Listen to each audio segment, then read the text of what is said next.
محترم بھائیوں، آج کی ہماری اس گفتگو کا موضوع یہ ہے کہ آخر علم ہی کیوں؟ یعنی ایک انسان کو، بالخصوص ایک مسلمان کو، علم کی ضرورت کیا ہے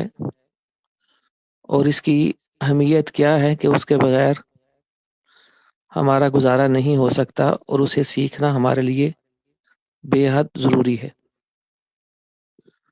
تو اس حوالے سے چند نکات اور چند اہم باتیں ہم آپ کے سامنے ذکر کریں گے۔ ان میں سے سب سے پہلی بات تو یہ ہے کہ ایک مسلمان کے لیے علم کی ضرورت کیا ہے اور اس کی اہمیت کیا ہے کہ علم کا سیکھنا ایک مسلمان کے لیے از حد ضروری ہے۔ اس بارے میں پہلی بات یہ یاد رکھیے کہ اللہ رب العالمین نے تمام انسانوں کو اور جنوں کو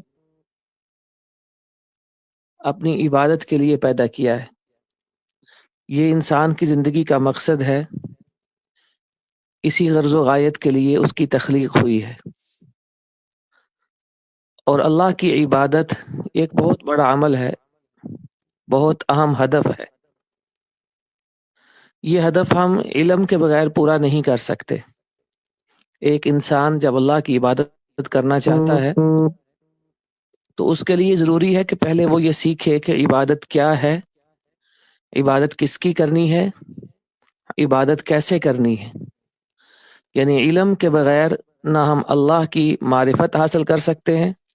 نہ ہم اللہ کی عبادت کر سکتے ہیں۔ اور اس طرح سے اگر انسان کو علم نہ ہو تو وہ اپنی زندگی کا بہت بڑا مقصد اور ہدف حاصل نہیں کر سکتا ہے۔ اسی لیے امام احمد بن حنبل رحمۃ اللہ علیہ فرمایا کرتے تھے کہ انسانوں کو علم کی اتنی ضرورت ہے اتنی کھانے پینے کی نہیں ہے، کیونکہ کھانا اور پینا یہ انسان ایک دن میں ایک یا دو بار یا تین بار کرتا ہے، جبکہ علم کی انسان کو اتنی ضرورت ہے کہ جتنی انسان کی سانس ہوتے ہیں۔ یعنی علم کی از حد ضرورت ہے کہ ہر موقع، ہر لمحہ، ہر جگہ، ہر وقت اسے علم کے ساتھ رہنا ہے، علم کے ساتھ چلنا ہے، علم کے ساتھ دیکھنا ہے، علم کے ساتھ صحیح غلط کا فیصلہ کرنا ہے، علم کے ساتھ حق اور باطل کو پرکھنا ہے۔ یہی وجہ ہے کہ انسان کی جو دوسری مخلوقات پر فضیلت ہے وہ اس کے شعور، اس کے علم اور اس کے فہم کی بنیاد پر ہے۔ اسی لیے اللہ رب العالمین فرماتے ہیں قُلْ هَلْ يَسْتَوِي الَّذِينَ يَعْلَمُونَ وَالَّذِينَ لَا يَعْلَمُونَ، کہ ایک علم والا اور ایک علم سے خالی شخص یہ کبھی برابر نہیں ہو سکتے۔ یعنی جیسے روشنی اور اندھیرا برابر نہیں ہو سکتے، ایسے ہی علم اور جہالت برابر نہیں ہو سکتے۔ جیسے ایک اندھا اور ایک دیکھنے والا یہ برابر نہیں ہو سکتے ہیں، ایسے ہی ایک عالم اور ایک غیر عالم برابر نہیں ہو سکتا ہے۔ تو یہ اس علم کی اہمیت اور ضرورت ہے کہ اس کے بغیر انسان اپنی زندگی کا مقصد حاصل نہیں کر سکتا ہے، پورا نہیں کر سکتا ہے۔ اس وجہ سے اس پر علم سیکھنا لازمی ہے اور علم سیکھنا ضروری ہے۔ دوسری بات اس موضوع کے حوالے سے یہ ہے کہ جب انسان پر علم سیکھنا ضروری اور لازم ہے تو کیا ہر ایک مسلمان پر شریعت کا سارا علم حاصل کرنا فرض اور لازم ہوتا ہے؟ یعنی کیا اس پر جتنے بھی شریعت کے مسائل ہیں، قرآن اور احادیث ہیں، کیا ساری کی ساری پڑھنا، ساری کی ساری سیکھنا اس کے لیے ضروری ہوتا ہے؟ اب یہ دوسری بات سمجھنے والی۔ تو اس میں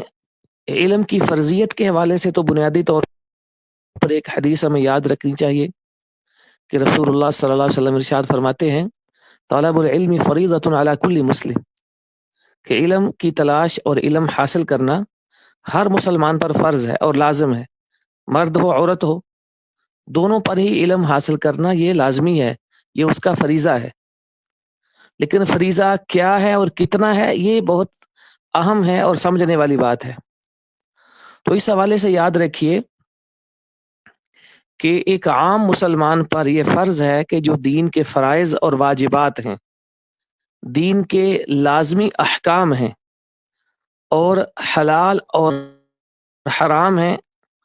ان کا علم حاصل کرنا اس کے لیے ضروری ہے۔ مثال کے طور پر ایک مسلمان ہے، اس کے لیے توحید کا علم اور شرک کی معرفت یہ ضروری ہے۔ اسی طرح اس کے لیے اسلام کے جو 5 ارکان ہیں، ایمان کے جو 6 ارکان ہیں، ان کی معرفت ضروری ہے۔ پھر اس کے بعد عبادات کے متعلق اسے علم حاصل کرنا یہ فرض ہوتا ہے۔ نماز ہے، روزہ ہے، حج ہے، زکوٰۃ ہے، جب جب کسی عبادت کا وقت اور موقع آتا ہے تو عبادت سے پہلے انسان کے لیے علم حاصل کرنا فرض اور لازم ہوتا ہے، کیونکہ علم کے ساتھ ہی انسان کی عبادت قبول ہوتی ہے۔ اگر علم کے بغیر عبادت کرے گا تو وہ ضائع چلی جاتی ہے۔ علم کے بغیر عبادت کرنا اس کا نقصان زیادہ ہے، اس کا فائدہ بہت تھوڑا ہے۔ تو اس لیے اجمالی طور پر ایک مسلمان کے لیے اسلام کے ارکان ہیں، ایمان کے ارکان ہیں، عبادات ہیں اور حلال اور حرام ہیں۔ تو یہ جو شرعی اور دینی فرائض ہیں، ان کا علم حاصل کرنا صرف لازم ہوتا ہے۔ باقی جو علم ہے، تفصیلی اور جزئیات کا علم یا نئے نئے مسائل کا علم، تو وہ ہر مسلمان پر فرض عین نہیں ہوتا ہے، اس کے لیے علماء ہیں، علماء پر یہ علم حاصل کرنا فرض کفایہ ہوتا ہے۔ تو عام بندے کا فرض یہ ہے کہ پھر جب اسے کسی چیز کی ضرورت ہو، جب اسے کوئی مسئلہ پیش آئے، تو پھر وہ جو علم نہیں ہے وہ علم وہ علماء سے پوچھتا ہے، سوال کرتا ہے، جیسے کہ قرآن مجید میں ہے فَاسْأَلُوا أَهْلَ الذِّكْرِ إِن كُنتُمْ لَا تَعْلَمُونَ، کہ جب تمہیں علم نہیں ہے تو پھر تم نے اہل علم سے پوچھنا ہے۔ تو یہ یاد رکھیے دوسرا نقطہ کہ ایک مسلمان پر اتنا علم فرض ہے جس سے وہ اپنے دین کے فرائض اور واجبات اور اپنا لازمی اور ضروری عقیدہ اس کو محفوظ اور سلامت رکھ سکے۔ ہمارے موضوع کے متعلق تیسری بات یہ ہے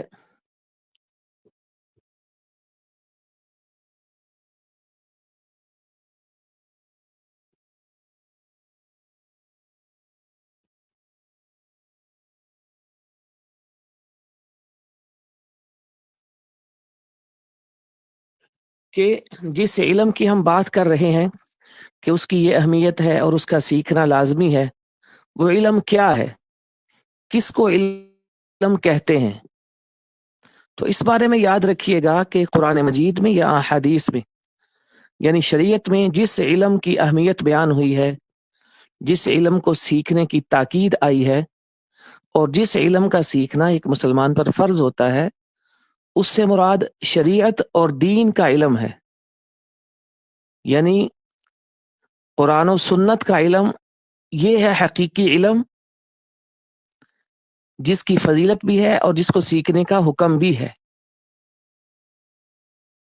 تو اس حوالے سے اگر کوئی بندہ یہ سمجھتا ہے کہ علم سے مراد دنیا میں مختلف فنون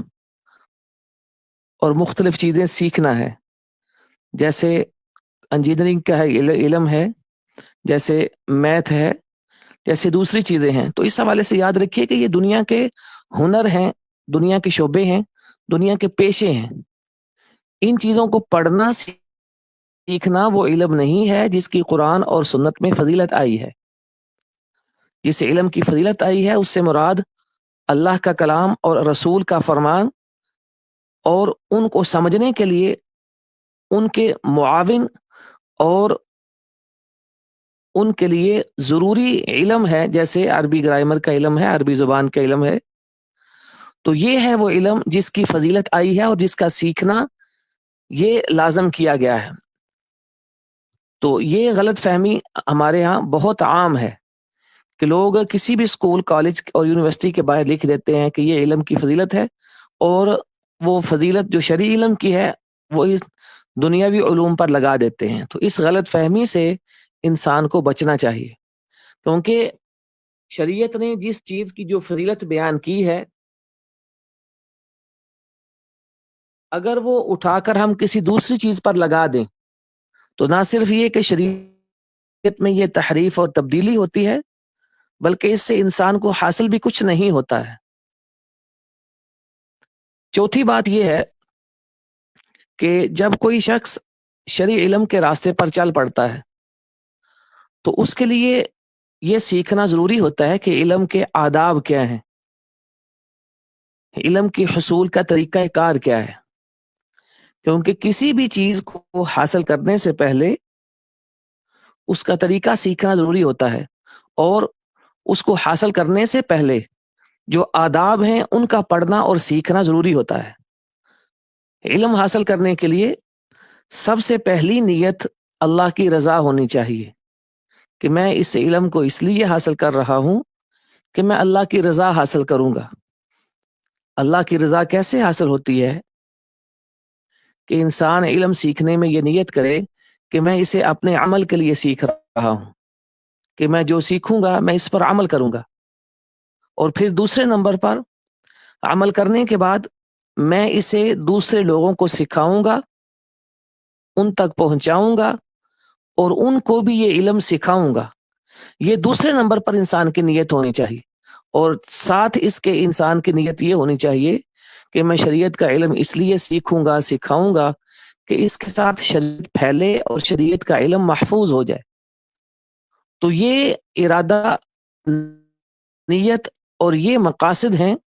جس کے لیے یہ علم سیکھا جاتا ہے، اور انسان کو شروع کرنے سے پہلے یہ نیت بنانا لازمی ہے، کیونکہ نبی کریم علیہ الصلوۃ والسلام کا فرمان مبارک ہے کہ جو شخص علم شرعی اس لیے سیکھتا ہے کہ دنیا یا دولت کو حاصل کرے، تو ایسا شخص جنت کی خوشبو بھی نہیں پا سکتا ہے۔ اس لیے علم سیکھنے سے پہلے علم کا مقصد، علم کا ہدف اور علم کے آداب یہ سیکھنا ضروری ہوتا ہے۔ جب انسان اپنا ارادہ خالص کر لے، نیت اپنی ٹھیک کر لے، تو علم شروع کرنے سے پہلے اسے یہ بھی سیکھنا ضروری ہے کہ میں علم کے جو آداب ہیں، جو علماء کے اخلاق ہیں، ان کو بھی میں نے اپنانا ہے، ان کو بھی میں نے سیکھنا ہے، کیونکہ دنیا کے اندر بھی کوئی چیز حاصل کرنے سے پہلے اس کا طریقہ سیکھا جاتا ہے، اس کے استعمال کے آداب سیکھے جاتے ہیں۔ اگر کوئی شخص علم کے آداب سیکھنے کے بغیر علم سیکھ لے اور اسے پتہ نہ ہو کہ اس علم کو میں نے استعمال کیسے کرنا ہے، اور اس علم کی غرض و غایت کیا ہے، اس علم کا مقصد کیا ہے، اس علم سے میں نے کام کیسے لینا ہے، تو اس کی مثال ایسے ہی ہے کہ کسی شخص کے ہاتھ میں کلاشنکوف پکڑا دی جائے، لیکن اس سے بتایا نہ جائے کہ تم نے اس کو استعمال کیسے کرنا ہے، کب کرنا ہے، کہاں کرنا ہے۔ تو اب آپ ذرا اندازہ کریں کہ کلاشنکوف اگر اس کے ہاتھ میں دے دی جائے، اس کو طریقہ نہ سکھایا جائے، اس کو نفع نقصان نہ بتایا جائے، اسے آداب اس اسلحے کے نہ سکھائے جائیں، تو وہ کتنا انسانوں کا نقصان کرے گا۔ ایسے ہی اگر علم انسان سیکھ لے لیکن اس کے لیے آداب اور علم کے لیے علماء والے ضروری اخلاق نہیں سیکھتا ہے، تو وہ اس کے لیے بے حد نقصان دہ ہوتا ہے، نہ صرف اپنے لیے بلکہ دوسروں کے لیے بھی بہت زیادہ وہ نقصان دہ ثابت ہوتا ہے۔ تو یہ انسان کو سیکھنا اور پڑھنا چاہیے کہ میں نے علم کے آداب سیکھنے ہیں۔ اسی لیے ہمیشہ علماء اپنے پاس آنے والوں کو علم شروع کرنے سے پہلے اس کے آداب پڑھایا کرتے تھے، اور علماء نے اس پر مستقل کتابیں لکھی۔ امام ابو بکر آجوری رحمہ اللہ نے اخلاق العلماء کے نام سے ایک بڑی مفید اور بے حد اچھی کتاب لکھی ہے۔ طلباء کو اور عوام کو علم سیکھنے سے پہلے وہ پڑھنی چاہیے۔ اسی طرح حافظ خطیب بغدادی رحمہ اللہ نے کتاب لکھی ہے الجامع لاخلاق الراوی و آداب السامع۔ اس میں بھی طلباء اور علماء کے لیے علم کے آداب اور اخلاق بیان کیے ہیں۔ ایسے ہی حافظ خطیب بغدادی رحمہ اللہ نے، حافظ ابن عبد البر رحمہ اللہ نے جامع بیان العلم و فضلہ اس نام سے کتاب لکھی ہے۔ ابن جماعہ نے تذکرۃ السامع والمتکلم فی آداب العالم والمتعلم یہ اس موضوع پر کتاب لکھی ہے کہ ایک عالم کے اخلاق کیا ہوتے ہیں، ایک متعلم کے آداب کیا ہوتے ہیں۔ اسی طرح دور حاضر میں شیخ بکر ابو زید رحمہ اللہ سعودی عرب کے بہت بڑے عالم تھے، انہوں نے ایک بہت خوبصورت اور بڑی مختصر اور بڑی مفید کتاب لکھی ہے حلیۃ طالب العلم، کہ ایک طالب علم کو علم سیکھنے سے پہلے کون سے اخلاق اور آداب اپنانے ہیں۔ یہ اتنی مفید کتاب ہے کہ شیخ محمد بن صالح العثیمین رحمہ اللہ نے اس کی شرح کی ہے، اور شیخ عثیمین رحمہ اللہ کی کتاب العلم کے نام سے بھی ایک کتاب ہے،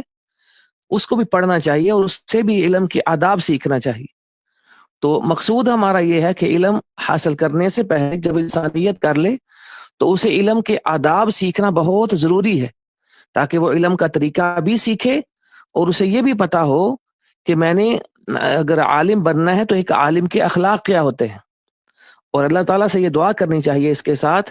کہ میں جو علم حاصل کر رہا ہوں اللہ اسے میرے لیے علم نافع بنائے، کیونکہ علم خالی برائے علم یہ حاصل کرنا کوئی مقصد کوئی نہیں ہے۔ علم برائے علم یہ ایک مسلمان کا ہدف نہیں ہوتا ہے،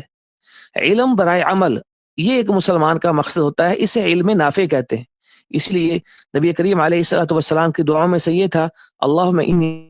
اسألک علما نافعا، کہ جو علم انسان کو نفع نہ دے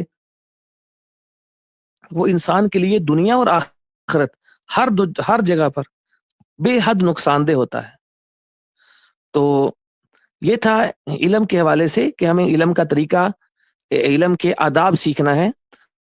اور آخری بات یہ ہے کہ علم کا طریقہ کیا ہے، علم کیسے سیکھنا شروع کریں۔ تو اس کے لیے انسان کے لیے ضروری ہے کہ جو سلف کا طریقہ تھا کہ سب سے پہلے قرآن مجید سے اپنے علم کا آغاز کرے۔ ائمہ سلف کے ہاں یہ طریقہ تھا کہ وہ اگر چھوٹا بچہ ہے تو سب سے پہلے اسے حفظ قرآن کرواتے تھے، قرآن مجید حفظ کرواتے تھے، اس کے بعد علم کا کوئی دوسرا مرحلہ شروع ہوتا تھا۔ تو ہمیں بھی آج اگر بچوں کو پڑھانا ہے تو اس کے لیے پہلے قرآن مجید حفظ جو ہے اس کی تعلیم دینا چاہیے، عمر تھوڑی چھوٹی ہو یا بڑی ہو، انسان کے لیے قرآن حفظ کرنا مشکل نہیں ہوتا ہے۔ انسان کے لیے قرآن حفظ کرنا، قرآن کی قرات اور قرآن کی تلاوت، اس سے زندگی میں بھی برکت آتی ہے اور انسان کے لیے علم میں بھی برکت آتی ہے۔ تو قرآن مجید کا علم ہے یہ سب سے پہلے انسان کی ابتدا اس سے ہوتی ہے۔ دوسرے نمبر پر کہ جب انسان جتنا مقدر ہو قرآن حفظ کر لے، تو دوسرے نمبر پر جو شرعی علم ہے اس کا طریقہ یہ ہے کہ عربی زبان اور عربی گرامر یہ علم سیکھنے کا پہلا مرحلہ ہوتا ہے قرآن مجید کے بعد۔ یعنی علم کی جب بھی آپ ابتدا کریں تو ایسے کریں کہ عربی زبان سے اور عربی گرامر سے اس چیز سے علم سیکھنا شروع کریں، کیونکہ ہمارے جتنے علوم ہیں، شریعت کے جتنے بھی علوم ہیں سارے کے سارے عربی زبان میں ہیں۔ تو عربی زبان سیکھنا اس لیے ضروری ہے تاکہ ہم اصل علم کو حاصل کر سکیں جو قرآن اور سنت کی صورت میں ہے، اور وہ دونوں عربی زبان میں ہیں۔ تو اس کے بعد جب ہم عربی گرامر عربی زبان سیکھ لیں تو پھر اس کے بعد ہم عقیدہ بھی سیکھیں گے، اس پر مستقل علماء نے کتابیں لکھی ہیں۔ اسی طرح حدیث بھی ہم سیکھیں گے، تفسیر بھی ہم سیکھیں گے، اسی طرح اس کے بعد ہم پھر اصول حدیث ہے، اصول تفسیر ہے، اصول فقہ ہے، ان ساری چیزوں کو ایک عالم سیکھتا ہے جس نے عالم بننا ہے۔ تو یہ اس کا طریقہ ہے، اور یہی ائمہ سلف اور بعد والے علماء کے ہاں یہ راستہ رہا ہے کہ وہ اس طرح سے علم سیکھا کرتے تھے۔ تو یہ چند اس حوالے سے باتیں تھیں جو آج ہمارا موضوع تھا کہ آخر علم انسان کے لیے ضروری کیوں ہے اور اسے ہم نے کیسے حاصل کرنا ہے،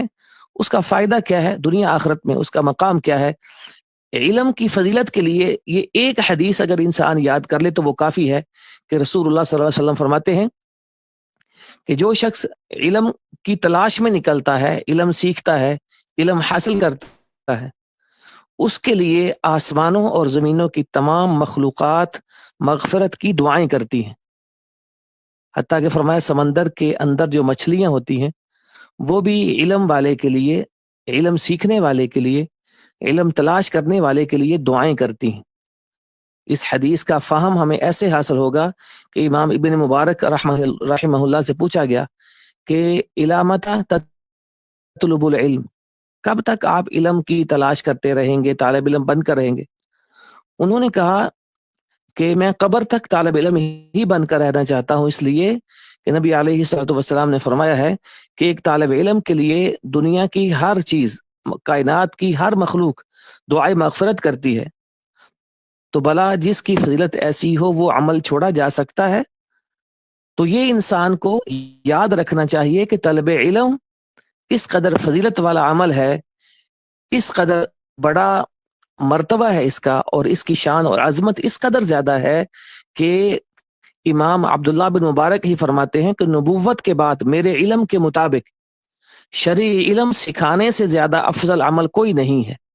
اللہ تعالیٰ سے دعا کرنی چاہیے